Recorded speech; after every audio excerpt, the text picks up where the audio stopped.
നിങ്ങളുടെ കർഷകലോകം ചാനലിലേക്ക് സ്വാഗതം. ജോളി ചേട്ടാ, ഈ കൊടീൻ്റെയൊക്കെ തണ്ട് ഇങ്ങനെ ഒടിഞ്ഞു കിടക്കുന്നത് ഇത് എന്തുകൊണ്ടാണ് ഇങ്ങനെ ഒടിയുന്നത്? ജോളി ചേട്ടാ, നമ്മുടെ 2-3 കൊടീൻ്റെ ചുവട്ടിൽ ഇങ്ങനെ കിടപ്പുണ്ടല്ലോ, ഇത് എന്നതാ ഇത് കാരണം? ഇത് കുരങ്ങ് കയറുന്നതാണ്. കുരങ്ങ് കയറി ഒടിച്ച് കളയുന്നത്. ഇത് കണ്ടോ, ഇതേ കൂടെ കുരങ്ങ് കയറിയിട്ട് ഇതിങ്ങനെ ഒടിഞ്ഞു പോകുന്നത്. ഇതിൻ്റെ ഈ കൂമ്പ് തിന്നാൻ വേണ്ടിയിട്ടാണ് ഇത് കയറുന്നത്. പക്ഷേ ഇത് കയറി ഇറങ്ങിയാണ് ഇത് ഒടിയുന്നത്. ഇതിപ്പോൾ രാവിലെ 7 മണിക്ക് വന്നിട്ട് വൈകുന്നേരം 6:30ക്കാണ് ഇവിടുന്ന് പോകുന്നത്.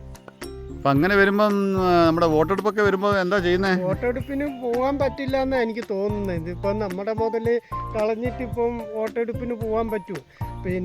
അതുമല്ല, ഇപ്പോൾ ഇലക്ഷൻ്റെ ഇത്രയും തിരക്ക് ഇതൊക്കെ ആയിട്ട് കൃഷിക്കാരുടെ ഈ വന്യമൃഗത്തിൻ്റെ ആരും ഒന്നും പറയുന്നില്ല. കൂലിക്കാളെ വെച്ചിട്ട് വോട്ട് ചെയ്യാൻ പോകേണ്ട കാര്യം ഇതുണ്ടോ? കൂലിക്കാളെ വെച്ചിട്ട് ഇപ്പം വോട്ട് ചെയ്യാൻ പോകേണ്ട കാര്യമുണ്ടോ എന്ന് ഇപ്പം ഞാനും ചിന്തിക്കുന്നു. ഇപ്പം കൂലിക്കാളെ വെക്കാൻ തന്നെ ഇപ്പോൾ ഒരാളെ കിട്ടണ്ടേ?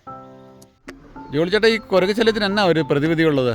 കുരങ്ങ് ശല്യത്തിന് ഇതിൽ കാവലാണ്. എൻ്റെ ഈ 10-200 കൊടിക്ക് ഞാൻ കാവൽ നിൽക്കുകയാണ്. കാവലിൽ നിന്ന് കുരങ്ങ് വരുമ്പം കവണയും കൊണ്ട് കല്ലും കൊണ്ട് എറിഞ്ഞാണ് ഓടിക്കുന്നത്.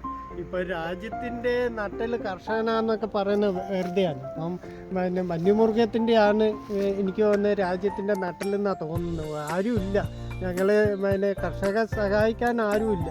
ഇപ്പം കർഷകൻ രാവിലെ തൊട്ട് വൈകുന്നേരം വരെ ഈ ഇരിപ്പാണ്.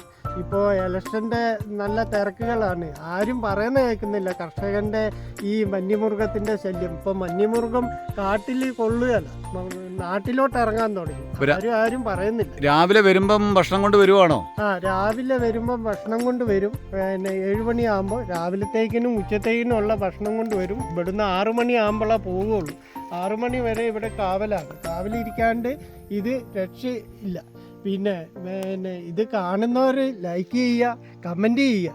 ഞാൻ പറഞ്ഞതിൽ എന്തെങ്കിലും തെറ്റുണ്ടെങ്കിൽ അതും തിരുത്താൻ വേണ്ടിയിട്ടാണ്. കർഷകരെല്ലാവരും, ഇത് കാണുന്ന കർഷകരെല്ലാവരും ലൈക്ക് ചെയ്യുക, കമൻറ്റ് ചെയ്യുക.